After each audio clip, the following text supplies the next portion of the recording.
Olá, sejam todos muito bem-vindos ao Atlantic Connection, programa em parceria, claro, da BMC com o Jornal Econômico de Portugal. Sou o Gabriel Monteiro, estarei lhes acompanhando nos próximos episódios, já que a dona Débora Elvira está tirando um leve descanso, algumas férias merecidas, esse leve descanso para a dona Débora Oliveira. Assumirei aqui, junto de Nuno Vinha, a apresentação do nosso programa semanal e, claro, sempre recebendo grandes assuntos de importância tanto para Portugal quanto para o Brasil. Muito importante para nós ressaltarmos essa grande relação entre os países e tratar de grandes assuntos internacionais que podem fazer parte do seu cotidiano, podem ter boa importância na hora da sua tomada de decisão de investimentos. Nuno Vinha, um prazer recebê-lo por aqui, um prazer conversar contigo novamente. Retorno ao Atlantic Connection, é sempre um prazer conversar contigo. Obrigado, Gabriel, mais uma vez, é um prazer sempre estar contigo. Hoje temos connosco Andréa Canone, advogada de imigração, e ainda bem que é especialista nesta área, porque nós vamos falar especificamente de vistos, vamos falar especificamente deste acordo entre Portugal, Brasil e Estados Unidos. E eu ia começar exatamente consigo. Obviamente nós vamos ter outros convidados, vai-se juntar o Zé Manuel Diogo mais tarde neste programa, também do lado aqui de Lisboa, e ia-lhe perguntar em que medida é que este programa, ou esta nova medida, pode ajudar a facilitar a imigração entre os vários países, entre os 3 países neste caso. Bom, primeiramente, muito obrigada pelo convite, estou muito feliz de estar aqui com vocês. Isso realmente veio com uma surpresa muito agradável no final do ano passado, quando o Congresso americano incluiu, no pacotão, quando eles foram passar o orçamento do fim do ano, incluíram o Amigos, o Amigos é o nome da lei que foi passada, que abre a porta para Portugal entrar dentro do acordo do visto E1 e 2, Esse visto E1 e 2 é um visto temporário, normalmente ele é baseado em tratados internacionais, mas eu creio que desde que Portugal entrou embaixo da União Europeia, limitou um pouco a entrada em tratados internacionais. Então, o atalho que o Congresso americano encontrou foi fazer em formato de legislação, onde após um acordo, depois de reciprocidade dos países, isso entra em vigor. Então, a gente está bem feliz porque a partir do dia 1º de outubro desse ano, que é o ano fiscal dos Estados Unidos, começa a estar disponibilizado para cidadãos portugueses o benefício desse visto. E eu posso falar um pouco mais dos detalhes, porque é um visto excepcional. Eu creio que vai abrir portas tanto para beneficiar os Estados Unidos, mas também Portugal e outros cidadãos de outros países que têm a nacionalidade portuguesa. Maravilha. Especificamente para Portugal, a senhora mencionava esse visto E1, E2, são novos artifícios para serem usados pelos cidadãos. Como que é essa inclusão? É uma ferramenta nova, uma ferramenta que já existia para outros países, ou é uma ferramenta exclusiva dos Estados Unidos? E quais são as diferenças entre essas duas ferramentas, entre esses dois vistos, tanto o E1 quanto o E2? O que eles podem promover ali para os cidadãos portugueses ao acesso ali nos Estados Unidos? O que muda efetivamente? Claro. O visto E1 e E2 é um visto já antigo, que já existe nas leis imigratórias há muito tempo, mas ele limita a participação de acordo com o país de origem da pessoa que vai estar aplicando ou pedindo esse visto. Então, a entrada de Portugal, obviamente, abre a opção para cidadãos portugueses, é um visto de investimento, ele é um visto temporário, então ele não é um green card, ele não dá direito ao green card, mas ele permite uma vinda ágil aos Estados Unidos com condições muito favoráveis, e incluindo onde o cônjuge pode ter também autorização de trabalho ilimitada para trabalhar onde quiser. Então, essa vinda da família para os Estados Unidos, ela é facilitada com um investimento que não é muito alto. Então, ele é um investimento que normalmente gira em torno de 100 mil para cima, dependendo do tipo de investimento. Então, assim, não existe um limite no tipo de investimento que é feito, desde que seja proporcional à categoria. Então, por exemplo, um investimento num restaurante, obviamente, vai exigir um investimento maior do que um investimento em uma empresa de consultoria. Então, são as minúcias que o advogado de imigração vai trabalhar com cada família, mas de um modo geral é um investimento menor que permite uma vinda ágil para os Estados Unidos, ou seja, não é aquela demora muito grande, onde a família já pode começar a viver, trabalhar aqui nos Estados Unidos e explorar opções de utilizar até o próprio investimento que foi feito para um possível green card. Então, essas estratégias são bem legais, são bem interessantes, e as diferenças do visto, basicamente, do E1 e o E2, é que o E1, ele foca mais no produto que é vendido aqui nos Estados Unidos, que é trazido de Portugal. Então, ele engloba importação e exportação de produtos. enquanto que o E2 ele é mais abrangente, ele simplesmente significa que vai haver um investimento de um cidadão português nos Estados Unidos, que esse cidadão português é dono de pelo menos 50% do negócio. E é possibilidade, por exemplo, o investimento imobiliário? Isto é uma pergunta que em Lisboa tem aqui uma conotaçãozinha, porque o governo português está a acabar com os vistos gold em Portugal, precisamente. Não, então... Por causa da questão do imobiliário. Depende. Então, a questão do investimento imobiliário é que não é comprar o imóvel é suficiente, é um investimento num negócio. Então, é um negócio que tem que ter uma renda que não é simplesmente marginal, ou seja, não é só para pagar as contas do dono, ele tem que pelo menos empregar alguém, tem que ser um negócio que tem movimento.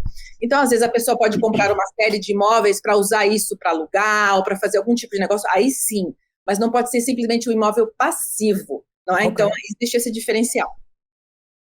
Maravilha, exatamente, acho que é uma questão sensível a Portugal, né? A gente viu esse movimento nos últimos anos, dessa redução aos poucos, dessa possibilidade de cidadania, de visto para estrangeiros que detinham ali imóveis em Portugal. Tinha muito brasileiro, a gente tem mais de 400 mil brasileiros que têm essa cidadania brasileira, então é muita gente que acessava o mercado português, tinha essa facilidade pelo mercado imobiliário. A gente vê que tem esse cuidado nessa nova legislação dos Estados Unidos para que não seja efetivamente só a compra de um imóvel, a compra de uma casa, a compra de um prédio comercial, mas sim o investimento em um negócio. Então acho que tem que diferenciar, porque nós num passado recente tínhamos, ainda temos, né, em vigor algumas dessas legislações, mas tínhamos uma facilidade muito grande para acessar o mercado português pelo investimento puramente imobiliário. Então a gente tem que distinguir, claro, com a diferença de que aqui o investimento mínimo eram 500 mil euros, portanto era meio milhão de euros, o que é um investimento bastante mais avultado do que os 100 mil que falava a Andrea, o que eu acho que é relevante também. Existe o Green Card por investimento, que é uma outra conversa, também não é apenas o investimento imobiliário, ele é um pouco diferenciado, mas em relação ao E2, o que eu acho que é bem interessante é que ele não só abre essa oportunidade das famílias virem aqui, mas se sentirem confortáveis. Então, por exemplo, para uma família investir no imóvel nos Estados Unidos, é tão bom você estar aqui e poder verificar, conhecer, sentir segurança e fazer um investimento seguro em alguma coisa que estando aqui. E outra coisa interessante, quando foi passada essa legislação, eles fizeram uma pequena emenda. E eu creio que eles visavam já até as pessoas que obtiveram a cidadania portuguesa através de investimentos e não por nascimento. Porque eles começaram a restringir, isso vale para todos os E1 e E2, tá? Não só de Portugal. Se a pessoa obteve por investimento a cidadania do país do tratado, ela é obrigada a residir nesse país por pelo menos 3 anos antes de fazer o pedido do visto. Então, isso cria um caminho um pouco mais difícil para quem não é de nascimento. Mas há uma via facilitada para o Green Card? Eu peço desculpa porque eu não sei em que medida é que é facilitado o acesso ao Green Card através do E1 ou E2? O que a gente faz aqui no escritório? Então, aqui no nosso escritório, a gente é focado em vistos de trabalho, de investimento. Então, parte do trabalho do advogado é fazer esse planejamento a longo prazo com a família. Se a família tem gente que não quer ficar com Green Card, por exemplo. Tem pessoas que preferem estar com o E2, o E1, porque pode renovar para o resto da vida enquanto existir o acordo ou a lei. Agora, quando tem filhos menores, os filhos, ao fazerem 21 anos, caem fora. Então, o planejamento do Green Card ele passa a ser muito interessante para proteger realmente esses filhos. O que acontece? Uma vez que a pessoa está aqui com um negócio, ou você pode já montar esse negócio de E1, E2, visando transformar isso num EB5, que é o visto de investimento, que é um Green Card, ou seja, é um investimento maior, de $1 milhão, mais ou menos. Aí, o que vai acontecer? Você já tem que fazer o planejamento de como você vai fazer investimentos desse dinheiro, porque existe uma maneira diferenciada no EB5. Ou o que a gente tem feito mais aqui no escritório, com muito sucesso, é fazer um visto que se chama EB2 National Interest Waiver, ou seja, são petições que a pessoa pode fazer por ela mesma, que ela vem desenvolver algum trabalho de interesse nacional. Então, muitas vezes, o que acontece, se o trabalho que a pessoa está fazendo já é numa área de interesse nacional, uma área boa, o que vai acontecer? A gente utiliza o que já foi feito, essa estrutura que já foi montada, o trabalho, os clientes como base para o Green Card. Ok. Perfeito. A senhora mencionava também essa questão do tempo e da renovação do visto, especificamente qual a duração desse visto E2 que nós mencionávamos há pouco e como é feita essa renovação, até essa distinção do Green Card para o E2, essa possibilidade de renová-lo indefinidamente enquanto o acordo estiver em vigor ou quanto a lei estiver funcionando, como funciona tanto esse prazo de vencimento quanto a renovação do visto. Interessante que nem os Estados Unidos nem Portugal ainda divulgaram exatamente os detalhes da reciprocidade desse visto, mas de maneira geral quase todos os países da Europa possuem algo muito parecido, que é o visto em si, que vai no passaporte, tem duração de 5 anos, mas ao entrar nos Estados Unidos a pessoa recebe 2 anos, ou seja, ela tem que depois, quando está chegando pertinho disso, viajar e voltar para renovar esses mais 2 anos. A renovação dos 5 anos é feita normalmente no próprio consulado, a pessoa vai lá, basicamente leva toda a papelada, e mostrando que o negócio ainda está lá, que caminha, e renova esse visto. É quase que uma petição nova, mas basicamente o que vai ter que ser demonstrado é que o negócio ainda está em vigor, está caminhando, e a pessoa não mudou o negócio. Então, tipo assim, não começou como uma sorveteria e terminou como uma consultoria econômica. A pessoa está mantendo o mesmo negócio, né? O escopo. Mas, assim, ele pode ser renovado enquanto houver a lei ou o tratado. Então, há pessoas que estão aqui há 20, 30, 40 anos com o tal do visto E, porque para ele é melhor. Entendi perfeitamente. E aí, por exemplo, a gente também tem uma discussão dessa possibilidade de investimento. Nós falamos que tem essa diferenciação, E1 é mais para exportação, importação, transação ali de bens ou de produtos entre os dois países, entre Portugal e Estados Unidos. O E2 é mais voltado, claro, a investimentos gerais, é um pouco mais abrangente. Quais são os investimentos que podem ser identificados e utilizados para conseguir essa categoria de visto no país? A gente falou bastante sobre investimento, na possibilidade ali de investimento imobiliário, criar um novo negócio, mas, por exemplo, patrimônio sob gestão de uma grande gestora de fundos nos Estados Unidos. Talvez ali uma offshore que um cidadão português possa ter fora do país e que tem investimentos nos Estados Unidos em renda variável, em renda fixa. Esses outros tipos de investimento que não são efetivamente ali um negócio que está sendo gerado nos Estados Unidos também entram nessa categoria? Como que funciona essa distinção dos investimentos na hora de pedir o visto? Realmente não entra, então a questão aqui, o foco é mesmo gerar um negócio que opera, então que a compra e venda, que há clientes, o foco é realmente nisso, gerar emprego. E outra coisa, dificulta um pouco quando você tem uma offshore no meio, principalmente se é um trust, porque você daí não consegue provar a cidadania. Então o nosso conselho é, se você tem esses investimentos, mantenha, mas faça uma estrutura mais simples para a obtenção do E2, porque quanto mais simples a estrutura, mais fácil a aprovação desse E2. Quanto mais você complica, criando estruturas complicadas de offshore, donos, dificulta realmente.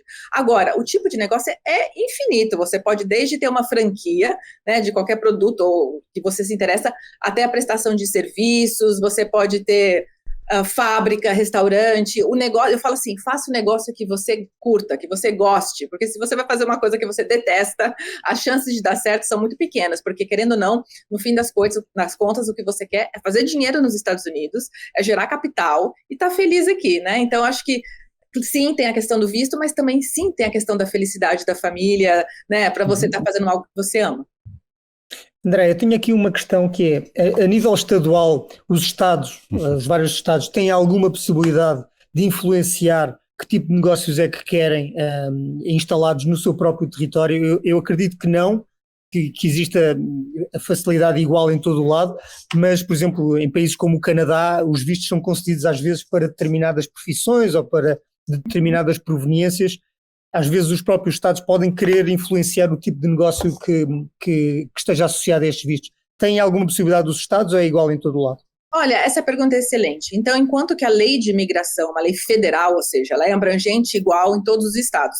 Claro, obviamente, cada estado oferece facilidades, né, ou então coisas de interesse para cada tipo de negócio. Então, acho que se a gente separar e tiver o foco imigratório, sabendo que o foco imigratório é igual, mas o foco negócios pode sim variar, ou seja, tem estados que podem facilitar certos tipos de negócio porque querem atrair certos tipos de negócio, oferecer vantagens tributárias. Certo. Então, nisso, eu acho que o lado empreendedor, né, do investidor, vale a pena fazer essa pesquisa e ver realmente onde que seria mais interessante para colocar o negócio dele. Então, é legal o advogado de imigração trabalhando junto com o consultor de negócios, se for o caso, para você poder ter aí um negócio de sucesso.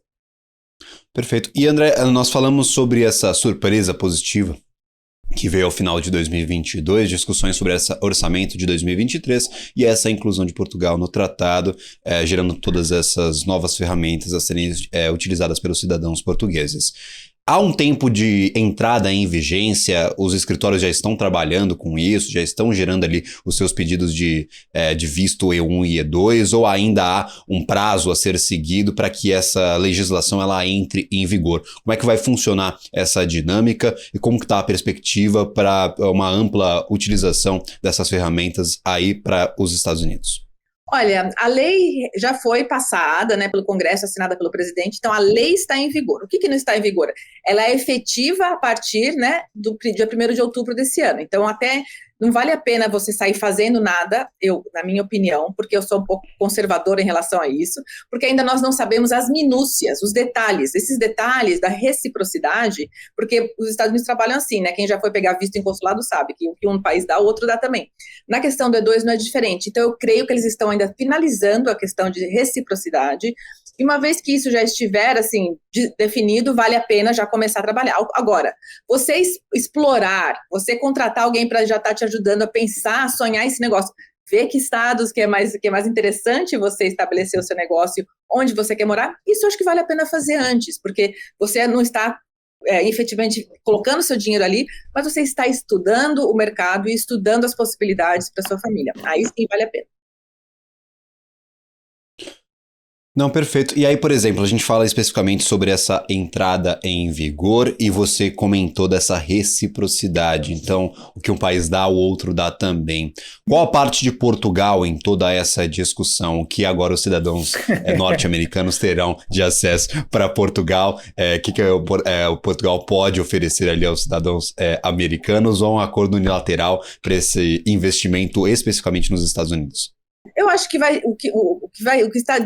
o que vai girar nessa diferenciação é apenas a questão, na minha opinião, da duração do visto, né? Do visto do passaporte. Porque quando a pessoa entra aqui, ela ganha 2 anos de qualquer maneira. Então, se você tiver um visto de 1 ano no passaporte de 5, você vai ganhar 2 anos ao entrar aqui. Então, acho que tem mais a ver com essa questão da reciprocidade, da duração do visto, né? Quando eu falo visto, eu falo realmente aquele papelzinho no passaporte, né? É simplesmente isso. Mas o resto, eu creio que já está ali determinado por lei dentro dos Estados Unidos, né? Quais são os requerimentos, isso não deve mudar, porque isso é igual para todas as pessoas que têm o visto E2. Então, a parte dos requerimentos do visto, o tipo de investimento, como que tem que ser substancial, não pode ser marginal, isso não vai mudar. O que vai mudar realmente é a duração do selinho no passaporte da pessoa. Então, basicamente, é isso que a gente está esperando. Maravilha. E aí, por exemplo, a gente tem essa grande discussão sobre a tributação. Quais são os cuidados com a tributação dos negócios que agora estão sendo montados nos Estados Unidos? Eles serão tratados como negócios americanos? Tem que ter esse cuidado bem atento aí à tributação, à contribuição ali dos tributos, tanto estaduais quanto federais nos Estados Unidos. Como que funciona esse trabalho para a montagem do negócio, para o planejamento também de contribuição? Não, excelente pergunta. Existem duas coisas importantes para se considerar. O negócio em si vai ser uma pessoa jurídica que tem um dono que é um cidadão português, mas essa pessoa jurídica está sujeita a todas as tributações do Estado ou federais onde o negócio estiver. Então, é importante você pensar nisso ao estabelecer o seu negócio e determinar onde você vai querer, né, colocar ali o seu investimento. Agora, a pessoa física, né, o cidadão português, seja brasileiro ou de Portugal ou de algum outro país, que está vindo para os Estados Unidos, de qualquer maneira, é super importante fazer um planejamento imigratório, pré-imigratório tributário. Ou seja, se a pessoa tem bens no seu país de origem, lembre-se, ao estar nos Estados Unidos um certo número de dias, você se torna um residente fiscal do país. Então, a tributação sobre a pessoa física e sobre os seus bens globais começa a se aplicar. Eu sempre falo para os meus clientes que estão vindo para os Estados Unidos nessa época de planejamento, e agora é a melhor época, porque ainda não está em vigor, né? Não está começando o dia 1º de outubro. É hora de planejar isso, falar com um advogado tributário internacional que entenda da tributação dos 2 países, que possa te ajudar a organizar os seus bens de maneira que você não tenha tanto peso tributário ao chegar nos Estados Unidos. Existem maneiras inteligentes dentro das leis que você pode se reestruturar para poder chegar aqui sem ter que ter uma tributação muito pesada. Mas há uma coisa, e as pessoas que vão daqui de Portugal para os Estados Unidos continuam a receber um ordenado, um salário através de uma empresa em Portugal e vão obviamente pagar o quê? Como é que pagam nos Estados Unidos? É que aqui em Portugal, por exemplo, ou em Espanha, paga-se uma flat tax pelo Imposto sobre o Rendimento, no que nós chamamos o IRS, paga uma flat tax sendo um expatriado a trabalhar em Portugal. Como é que funciona para um português que vai trabalhar para os Estados Unidos dessa maneira? Olha, eu não sou advogada de tributação. Ok. É importante, de qualquer maneira, uma vez que você está nos Estados Unidos, você está sujeito à tributação americana também, como se fosse cidadão americano. Então, é isso que é importante você conversar com algum advogado tributarista internacional para te ajudar a organizar, sabendo que existem tratados também de tributação, que não é a minha área, mas que você não vai necessariamente pagar o mesmo imposto 2 vezes, mas existem coisas sim que você pode pagar 2 vezes, ou pagar coisas que você não pagaria em Portugal. Então, é importante você conversar com alguém, se estruturar, saber, né, não levar o susto da surpresa, meu Deus, estou sendo tributado nisso aqui, né? Então, eu acho que a organização, o planejamento, ele tira toda a dor de cabeça futura em relação a isso. Mas há outras questões que podem preocupar alguém que quer investir lá, que é facilidade de acesso, por exemplo, à abertura de contas bancárias. Eu sei que talvez não seja, continuamos a falar de uma coisa que talvez não seja a sua área, mas para um estrangeiro que está nos Estados Unidos, a abertura de contas, fazer todo esse género de operações, regularização de todas as suas questões de segurança social, etc., é facilitado tendo este visto? É facilitado mesmo não tendo este visto?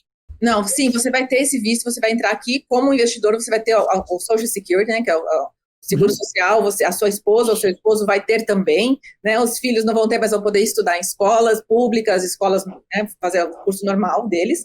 Então, assim, existem os benefícios, mas por causa disso também existe a tributação. Então, é importante saber disso, se organizar, né? Nada que não possa ser organizado, nada que não possa ser. Os Estados Unidos é o país do pequeno investidor, ou do médio investidor, né? Então, existem incentivos para as empresas abrirem aqui, para facilitar o negócio, mas a questão tributária exige um certo planejamento inteligente antes de vir. Maravilha, Nunovinha, é com essa conversa incrível sobre imigração que a gente chama ao intervalo aqui da nossa programação. Infelizmente não teremos a participação aqui de Andréa Canona na nossa volta, mas gostaria de agradecer imensamente a sua participação no dia de hoje. Muito obrigado por nos atender aqui ao Atlantic Connection, parceria da BMC News com o Jornal Econômico lá de Portugal. Então, muito obrigado mesmo, seja sempre muito bem-vinda aqui na nossa programação como um todo. Muito obrigada por me receber. Maravilha. André, foi um prazer. E se todos tiverem mais dúvidas, né, Nunovinha, nós deixamos abertas aí tanto a caixa de comentários aqui dos nossos vídeos, tanto as redes sociais, Jornal Econômico, BMC News, tiverem dúvidas, a gente tenta aqui esclarecer de alguma forma, talvez se surgirem muitas dúvidas, montar um novo programa ali especificamente sobre tributos. Então, na volta a gente traz mais discussões sobre... Opa, por favor, Nuno? Não, exatamente, a parte fiscal obviamente é importante também, como é evidente. Maravilha. E aí na volta, claro, depois do nosso intervalo comercial, nós teremos mais da Atlantic Connection, falando especificamente agora sobre o mercado imobiliário nos Estados Unidos e como esse novo visto ele pode facilitar ou também gerar ele novas oportunidades, mas depois do intervalo comercial.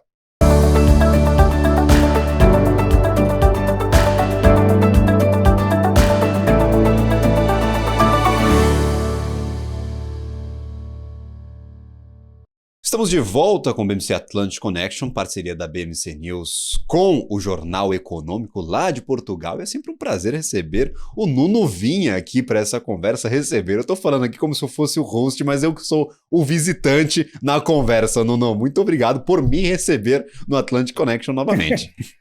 É sempre um prazer, Gabriel, é sempre um prazer. Tivemos uma primeira parte muito interessante com a Vera Canone. Eu acho que nós podíamos juntar desde já o Daniel Icovitz, podíamos já focar na parte do imobiliário. Eu já foquei um bocadinho esta parte inicialmente, um investimento imobiliário puro e duro nos Estados Unidos não pode ser beneficiário deste visto. Que tipo, ok, um investimento num negócio de imobiliária nos Estados Unidos seria possível beneficiar deste visto, mas como é que está esse mercado para um estrangeiro numa cidade qualquer dos Estados Unidos? É viável? É possível? Existe mercado para isso? Ou existe um sufoco, digamos assim, nesse setor que possa dissuadir ou pelo menos desmotivar as pessoas a juntarem-se a aderirem a este tipo de visto? Daniel? Então essa é uma boa pergunta, Nuno. A doutora Canona acabou de explicar para a gente que um investimento simples e diretamente em um imóvel, como existe os estrangeiros fazem em Portugal, aqui não é assim tão simples. Adoraria que fosse assim. Eu teria uma fila de espera aqui fora de pessoas comprando imóveis para pegar algum visto. Por outro lado, existem maneiras de você fazer esse investimento para o visto E2 com imóveis. E o que eu tenho visto as pessoas fazerem é a compra, por exemplo, de 2 ou 3 imóveis que geram renda, e isso já lhe permite você criar uma pequena estrutura de gerenciamento e administração. Então, isso é muito interessante. Você vira um gestor. Então, você vai contratar possivelmente uma pessoa para limpar, uma pessoa de manutenção, pronto, a sua empresa está criada comprando imóvel. A única diferença é que não é imóvel que você vai morar. Um gestor de 3 condomínios, não é? Faz um gestor de 3 condomínios, faz gestão da limpeza, gestão dos utilities, da água, da luz, do gás, tudo isso, e cobra um FII a si mesmo, para gerir os seus próprios imóveis. Perfeitamente. Genial. E você está com investimento, começa a render dinheiro para a família, como a doutora Canona colocou, ao mesmo tempo te dá o direito do visto E2 para ficar aqui de forma legal no país, e não deixa de ser um investimento imobiliário. Então é uma maneira bem interessante de se fazer. Não vai ter problemas no final do caminho, ou seja, as autoridades de imigração dos Estados Unidos não vão considerar que foi uma forma de contornar a lei? Não. Olha, todos os anos, se eu não me engano, você tem que renovar o visto e demonstrar como você está crescendo. Então, eu acredito que você demonstrando que você pagou salário, que você girou um pouco a economia, o visto E2 ele é muito interessante. Ele é um visto muito amplo. Apesar de existir muitas minúcias, como a doutora colocou agora há pouco, ele é muito amplo, tanto que o investimento que eles falam é em $100 mil. Isso é praticamente uma sugestão, entendeu? Não tem guidelines muito perfeitas. Então, você comprando 1 ou 2 imóveis, no fim do ano, mostrando às autoridades que você alugou os imóveis, você gerou salários e gerou imposto, a rigor isso seria suficiente para as autoridades, não tem nenhum problema. Tem pessoas, inclusive, que fizeram isso. Portanto, é um país muito amigo do investimento estrangeiro, aparentemente. Gabriel. Recebe bastante, né? Não, perfeito. E aí, por exemplo, nós temos essa obrigação de ser uma alocação longeva, por exemplo. Não, eu tenho um imóvel alugado, como o Nuno falava há pouco. Um condomínio ali, 3 condomínios sob gestão de uma empresa, de uma pessoa jurídica. Ou, por exemplo, quem está fazendo essa alocação, quem está investindo nesses imóveis, pode fazer aquele estilo de locação por temporada, locação ali muito pontual, e utilizar essa artimanha, essa ferramenta para justificar esse investimento. Como que fica essa organização? Tem que ser um contrato já bem previsto, com tempo de duração, um contrato um pouco mais longevo, ou esse aluguel por temporada, esse aluguel pontual, ele já pode ser considerado dessa forma e pode ser, claro, uma oportunidade de investimento para quem está tentando entrar nesse mercado norte-americano? Perfeitamente, Gabriel. No caso, o que você se refere é algo muito comum, principalmente na região que eu atuo, que é o sul da Flórida, Miami, Fort Lauderdale, Palm Beach, que é os famosos aluguéis de Airbnb. Isso com toda certeza se qualificaria, pelo contrário, isso gera até mais demanda de gestão do que o anual, porque você tem uma entrada e saída de pessoas ali, uma rotatividade, né, como eles falam, que isso gera uma demanda ainda maior de ter limpeza, gera uma demanda maior de manutenção, então não existe nenhum problema você fazer o aluguel que a gente chama de longo prazo, assim como também esse curto prazo, que seriam os diários ou semanais. Ambos podem se qualificar. Perfeito. Qualifica-se perfeitamente, não é? Airbnb, direto. Sem problema algum, você está fazendo uma gestão de um imóvel, você está gerando emprego, porque não necessariamente você vai lá limpar. Então você está sob a gestão dos imóveis, mas você vai contratar alguém para limpar. Você acabou de tirar a economia. O governo sempre está olhando isso. Você está tirando emprego de alguém ou agregando emprego? É isso que o governo está preocupado. E você estaria gerando empregos. Ok. E o negócio de agenciamento puro e duro? Agência. Alguém que decide fazer uma agência aí. Ou seja, neste caso, angariar casas para venda, vender casas angariadas para venda. É um mercado saturado nos Estados Unidos ou é um mercado que ainda assim, apesar de todas as pessoas que querem ir morar para os Estados Unidos, é um mercado que ainda assim é apetecível, mesmo que seja por uma pessoa estrangeira, europeu, brasileiro, América do Sul, seja o que for? Aqui em Portugal sim, isso existe mercado para isso, sim. Ainda. Nos Estados Unidos é enorme, existe com certeza, existem oportunidades ainda, obviamente vai variar de estado para estado. Então, voltando para a Flórida, por exemplo, existe uma oportunidade enorme aqui, o que aconteceu na Flórida foi um fenômeno muito interessante. A gente aqui sempre dependeu muito da América Latina para sobreviver ao mercado imobiliário. Isso era muito bom, por um lado. Por outro lado, quando haviam crises internacionais no continente latino-americano, gerava automaticamente um problema no mercado local aqui. Quando veio a pandemia, o americano começou a frequentar a Flórida. Ele não estava acostumado a frequentar, ou se ele frequentava a Flórida, era de forma bastante pontual, apenas sazonal. Quando os americanos começaram a vir na pandemia para a Flórida e gostaram, eles começaram a morar aqui. Então, hoje, existe uma demanda que a gente chama de doméstica do próprio mercado americano. Existem 2 estados que sobressaem essa demanda, Califórnia e Nova York. Então, isso gera oportunidades imobiliárias no estado da Flórida que não tem limite. Os números não apontam para nenhum tipo de crise ou redução de negócio aqui. Perfeito. E agora a gente falando sobre condições econômicas, Daniel, acho que a gente tem que sempre levar a macroeconomia, pelo menos nos Estados Unidos, para balizar essas oportunidades de investimento. O quanto esse aumento de juros está dificultando a entrada do investidor nos Estados Unidos, como está o mercado imobiliário norte-americano. O cidadão norte-americano, normalmente, ele busca esse investimento imobiliário. A principal fonte ali de crédito para as instituições financeiras para o setor imobiliário. A gente vê agora um aumento de juros. Nós acabamos de ver o Federal Reserve aumentando em 25 pontos base o seu intervalo de juros, o seu intervalo ali de taxa de juros negociado para o mercado norte-americano. Como que esse choque nos juros pode impactar esse mercado e pode dificultar a entrada do investidor internacional, português, brasileiro ou de outra nacionalidade no mercado imobiliário norte-americano? O americano ele não está acostumado a conviver com esses juros que a gente está vivendo hoje aqui de 6 a 7% para fazer o financiamento. Historicamente, esses juros para o crédito imobiliário americano ele foi muito facilitado e sempre com valor bem competitivo, de 3 a 4% ao ano. É isso que o americano se acostumou. Só tem uma coisa que o americano não consegue conviver com os juros, tem uma coisa pior do que isso, que é a inflação. Então, a inflação alta, o americano não está acostumado, ele não tem um jogo de cintura que nós, latino-americanos e alguns países da Europa, têm. Então, o americano, quando começa a ver 8, 9% de inflação e começa a ver inflação real no bolso dele de 20, 30%, isso é o que realmente mais machuca. Mas voltando à pergunta dos juros, o americano ele faz uma conta simples que se chama rent versus own.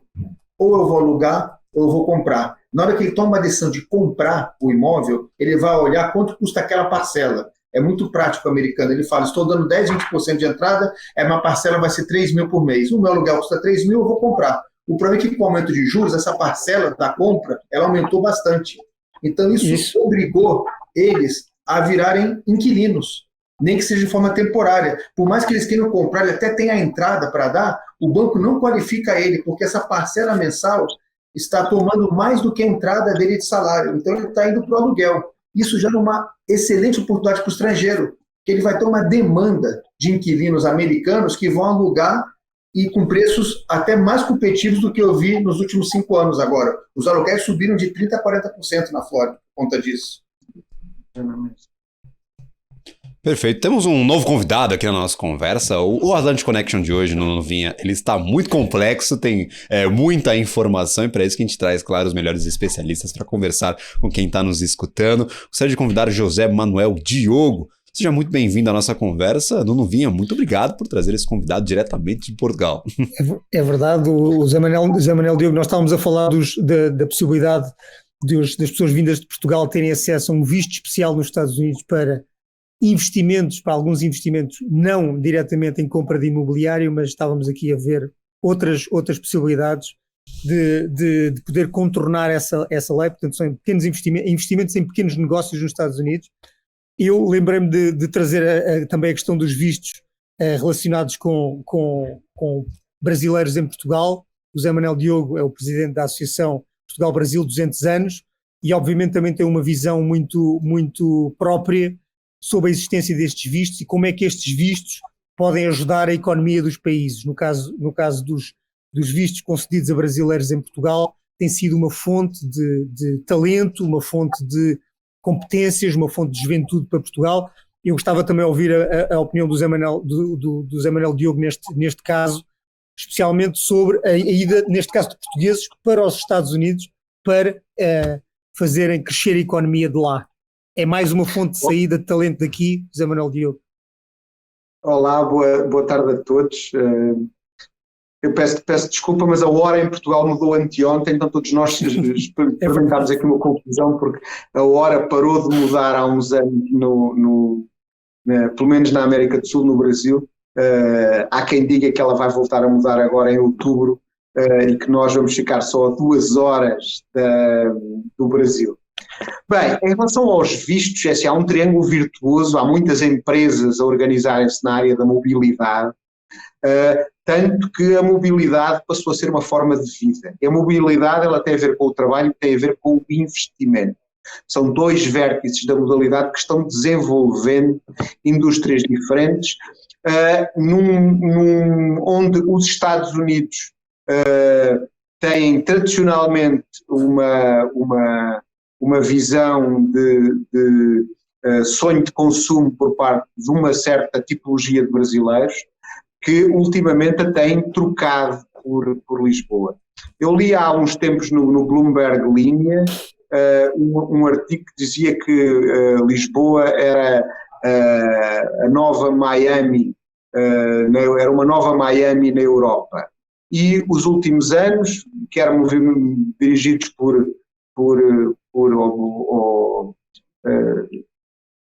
questões políticas, por causa do momento político dos Estados Unidos e do Brasil, mas sobretudo do Brasil, quer por questões culturais e de tradição e de uma nova aprendizagem que o Brasil fez de Portugal, trouxeram muita gente a trocar os seus investimentos imobiliários. Há uma certa classe no Brasil que sempre teve residência e investimentos imobiliários em Miami quase como um legado, era uma coisa tradicional. E isso virou-se um bocadinho por Lisboa e há muitos casos que penso que podem ter expressão estatística de uma mudança desse destino Miami por esta nova, e é uma nova descoberta dos brasileiros monoglotas por fazerem investimentos em Lisboa. Isso teve impactos muito fortes, até por questão de dimensão, no custo e no setor, na indústria imobiliária, sobretudo em Lisboa, também no Porto, que levou a já 2 mudanças na lei e, nesta altura, em debate em Portugal, com grande celeuma, uma nova alteração legislativa que impede o visto por compra de imobiliário, não só em Lisboa e no Porto, onde já estava proibido, mas também no resto do país e no resto das modalidades, que havia modalidades híbridas que permitiam o investimento em co-ownership, ou seja, os investidores que compravam parte de um investimento de um edifício que era convertido em unidades de participação, mas que Exato. A lei permitia que se chamassem retrofit, que se fosse como uma recuperação do edifício. Há muitos prós e muitos contras nisto. Eu tenho a minha opinião pessoal, que é que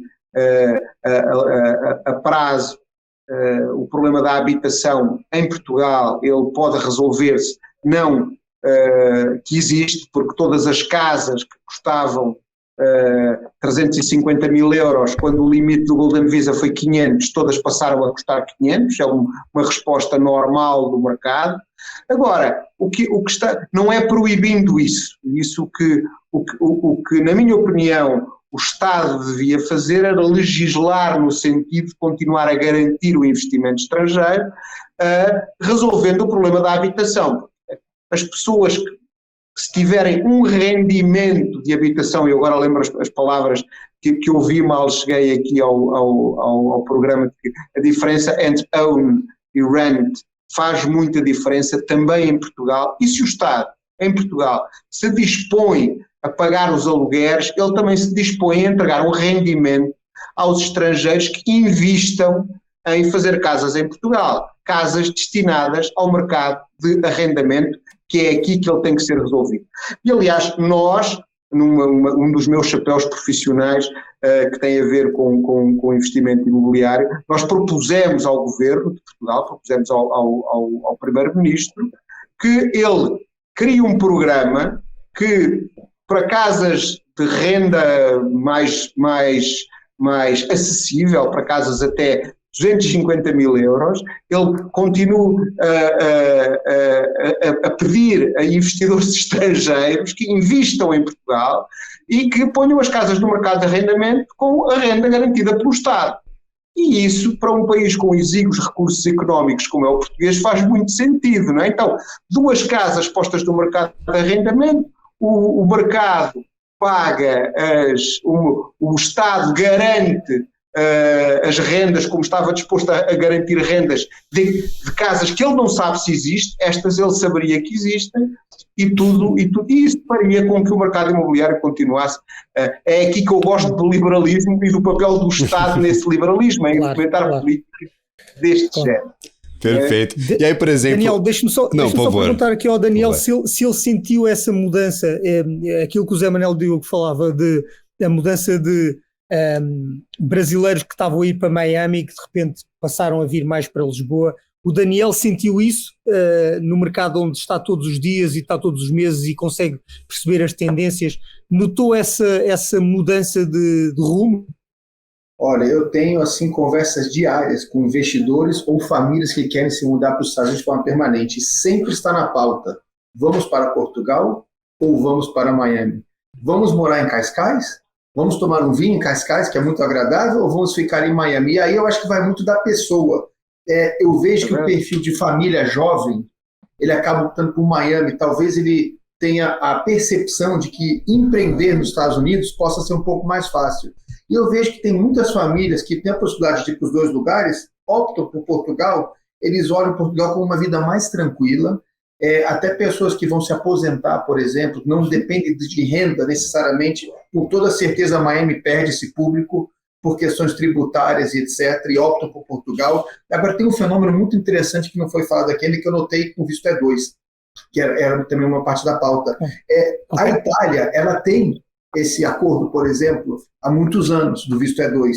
Existe um fenômeno no Brasil de descendentes italianos correrem atrás da sua cidadania italiana para poder se qualificar ou para morar na Itália ou para um visto E2. Eu vejo muitas pessoas. Então, tem empresas no Brasil especializadas. E agora está começando já a sentir rumores no Brasil de que tem empresas que estão se criando para pegar pessoas que se qualificam para a cidadania portuguesa, mas nunca correram atrás disso por N razões. Agora eles vão querer virar portugueses para tentar se qualificar para um visto E2. Isso é um fenômeno real que vocês vão ouvir muito. Isso aí, absolutamente. Isso, há muitas empresas que estão... A mobilidade, Daniel, desculpa interromper, a mobilidade virou... A grande diferença é essa. Não é só a gente achava que eu vou imigrar. Antes a gente tendencialmente iria imigrar. Hoje a gente nasce imigrante. Meus 2 filhos, eles nasceram numa terra em Portugal que chama Coimbra, e nenhum deles está mais lá. Que eles não... E um mora em Londres, outra mora em Lisboa, está querendo ir para a Itália, para a Suíça, eles moram em vários sítios. E se a gente olhar, é isso. A mobilidade, ela passou a ser uma possibilidade. Até para sociedades muito tradicionalistas, como é a brasileira, com mercados internos enormes, em que imigrar seria uma questão motivada por necessidade. Nessa altura, nas novas classes empresárias já imigram porque podem, e isso está mudando tudo isso. Aquilo que o Daniel falava sobre Miami e Lisboa é exatamente isso que a gente sente também, que a gente sente aqui, vê na rua, até por uma nova vaga de imigração puramente americana que vem para Portugal, que são cidadãos americanos, que é isso. Pelos acordos de vistos, habilitaram um E2B, um visto E2B, um visto que te habilita porque você preenche as características do American Way of Life, pelo sonho americano, que que vai suprir na prática as faltas estruturais da sociedade americana, em que a educação nos Estados Unidos ela é cara, e então a média da educação nos Estados Unidos tem lacunas gravíssimas. Os Estados Unidos bolou um plano de marketing extraordinário para suprir isso, que é atrair os qualificações. E uma licenciatura na Europa é uma qualificação direta. Aliás, os Estados Unidos, eles constroem seu hard power por cima da melhor ideia de marketing do mundo, né? Que é The American Dream. Não é uma coisa que a gente precisa, é uma coisa que eles precisam. Por isso, aquela sociedade é absolutamente extraordinária, né? Tem isso. E isso é verdade, essa triangulação que não existia há uns 5 anos atrás, que é, se eu tiver um passaporte europeu, uma licenciatura universitária na Europa, eu, pelos acordos bilaterais, eu acho que para os Estados Unidos, Daniel, você saberá melhor que eu, existem uns 160 tipos de visto que você pode ter. É uma miríade, é uma loucura. Então, e ser cidadão europeu é uma garantia, que a gente vê do Brasil, mas também vê de outras nacionalidades, do leste europeu, da Índia, do Paquistão, de passaportes complexos, que se abeiram de nacionalidades europeias, mais difíceis de conseguir, cipriota, grega, mesmo a espanhola, que é mais difícil, o Golden Visa, para poder fazer isso. A Europa ser mais passagem. Perfeito. E aí, por exemplo, Daniel, a gente mencionava essa possível mudança, essa possível corrida pela nacionalidade portuguesa que a gente pode ver aqui no Brasil. Novas empresas surgindo, especializadas em fazerem esses pedidos, essa transição, essa formação da cidadania portuguesa para aqueles que têm, claro, a ascendência em Portugal. E nós vemos esse intuito que pode ser potencializado agora com essa abertura dos Estados Unidos. Como que funciona para os brasileiros, aqueles que têm aqui a cidadania portuguesa ou que podem ter acesso a essa cidadania? Eles têm de residir em Portugal para ter acesso ao mercado norte-americano, mercado ali americano, mercado dos Estados Unidos, ou só ter a cidadania portuguesa já lhe dá a possibilidade de acessar esse visto E2 e conseguir investir diretamente em imóveis lá nos Estados Unidos? Como que funciona esse quebra-cabeça? Porque a gente tá no Brasil com a cidadania portuguesa para conseguir um visto nos Estados Unidos. Então é uma triangulação complicada. É uma triangulação e é um quebra-cabeça. E assim, o que eu vejo, vou usar o exemplo italiano que eu tenho visto, as pessoas têm utilizado 2 formas de tirar. Ou ela tira via consulado no Brasil, demora um pouco mais, mas sai, ou uns optam por ir para a Itália e ficar algum tempo lá até tirar. Portugal, por conta de ser algo muito recente, ainda está vendo como vai ser as melhores maneiras. Agora é interessante porque foi perguntado para a doutora Canona, né, no segmento dela, as pessoas já podem antecipar as questões de visto, e ela foi muito clara, não, questão de visto E2 com Portugal, ainda não podemos antecipar muito, porque não sabemos detalhes, porém, sabendo que vai existir esse acordo, sim, se pode começar a adiantar as questões da cidadania portuguesa. Então, se você quer começar a tomar algum tipo de ação agora, se existe uma linha natural na sua família portuguesa e você vê uma possibilidade de vislumbra morar nos Estados Unidos, o E2 pode ser uma maneira de você vir já vislumbrando isso para tirar a cidadania portuguesa. Agora é interessante, né, o que José Manuel Diogo falou dos filhos dele que moram fora. Outro dia eu estava vendo uma lista de países que chama o Nômade Digital, né, o visto de nômade digital. Isso é muito interessante. E Portugal, eu vi a lista inteira, é o país mais interessante para você morar dos nômades digitais. Então, esse é um fenômeno também. Só queria deixar esse comentário, desculpe interromper, porque ele comentou sobre esse mundo sem fronteiras e esses países dos nômades digitais, Portugal está dentro. E há um outro dado que eu ponho aqui, e eu, Gabriel, eu acredito que nós estejamos a caminhar rapidamente para o fim do nosso tempo, que é o Perfeito. seguinte: o passaporte português é o 6º mais poderoso do mundo. E já foi o 5º. O passaporte brasileiro está em 21º no ranking do Hampshire. Isso é mais uma razão, então. Né, é mais uma razão para ir procurar essa ancestralidade, ir buscar aos livros da família, aos diários de bordo que a família trouxe.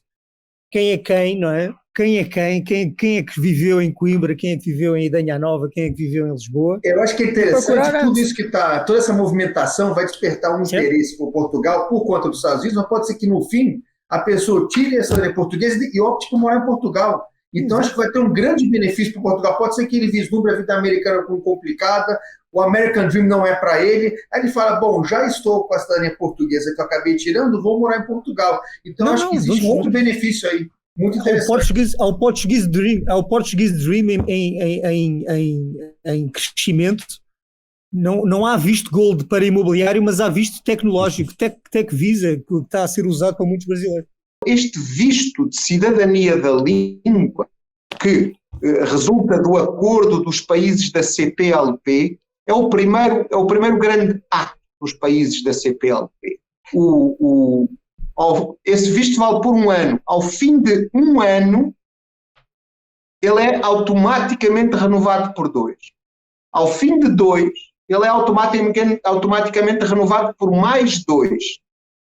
Na ponta dá 5. E ao fim de 5 você pede a cidadania portuguesa. Tem é que morar cá. Então, é a criação de um espaço de mobilidade que permite, para já, Portugal é a candeia que vai à frente, porque também é quem tem o pepino maior para resolver, porque tem uma população muito envelhecida e precisa de gente. Mas Moçambique, 1 semana depois, já liberou os vistos de turismo 3 meses para todos os países, para o Brasil, e para alguns países da Noia, coisa que não existia. Então, esse espaço de mobilidade na língua portuguesa é importante. Ele aplica a todos os cidadãos dos países de língua portuguesa, mas só permite a residência em Portugal. Não permite a ida para a União Europeia. Mas, para quem vier para Portugal, é um visto consular. Qualquer cidadão da CPLP, esteja no Brasil, em Moçambique, em Angola, na Guiné, no Equatorial, São Tomé e Príncipe, Cabo Verde, Timor-Leste, acho que não me esqueci de nenhum, vai ao consulado de Portugal lá, pede o visto e pode vir morar em Portugal sem precisar de seguro, de carta de chegada, nem de emprego, só precisa de assinar uma declaração. Isso é absolutamente revolucionário. Dito assim até parece mentira, mas é verdade, está em vigor. E esse novo visto, essa nova possibilidade, dará ao fim de 5 anos a quem conseguir estar dentro da sociedade portuguesa a trabalhar essas características de cidadania, e foi isso que Portugal negociou com a União Europeia. Isto é revolucionário e mais do que os negócios, ou mais do que os vistos por investimento, ou os vistos de estudar, ou os vistos por habilitação, no espaço de língua portuguesa abre aqui uma nova possibilidade, pessoas, sobretudo jovens, que sabem que se fizerem 5 anos de trabalho em Portugal, a seguir têm o mundo inteiro pela frente, a manterem essas características da geopolítica de hoje, dos laços entre países. E isso é uma novidade grande. Quando o Nuno me falou que o programa era de vistos, eu disse, é a altura certa, porque este visto é realmente uma ruptura com uma nova oportunidade muito importante. Maravilha. Eu gostaria de agradecer, infelizmente, nós chegamos ao final do nosso programa e, claro, gostaria de agradecer imensamente Daniel Icovitz e também José Manuel Diogo. Muito obrigado pela participação de hoje no nosso Atlantic Connection, parceria da BMC News com o Jornal Econômico. Sejam sempre muito bem-vindos aqui à nossa programação para tirarmos todas essas dúvidas sobre visto, sobre mercado imobiliário norte-americano, sobre, claro, imigração. Tem muita conversa aí, é um assunto bem complexo e, claro, terão sempre as portas abertas aqui no Atlantic Connection, mas também em toda a grade de programação da BMC News, o pessoal lá de Portugal no Jornal Econômico, sejam sempre muito bem-vindos. Lembrando, o podcast Atlantic Connection é um podcast semanal. Na próxima semana nós trazemos um novo assunto a ser discutido entre a BMC News, o Jornal Econômico e também os convidados que estarão aqui presentes. Agradeço imensamente pela audiência de todos. Até a próxima semana. Tchau, tchau.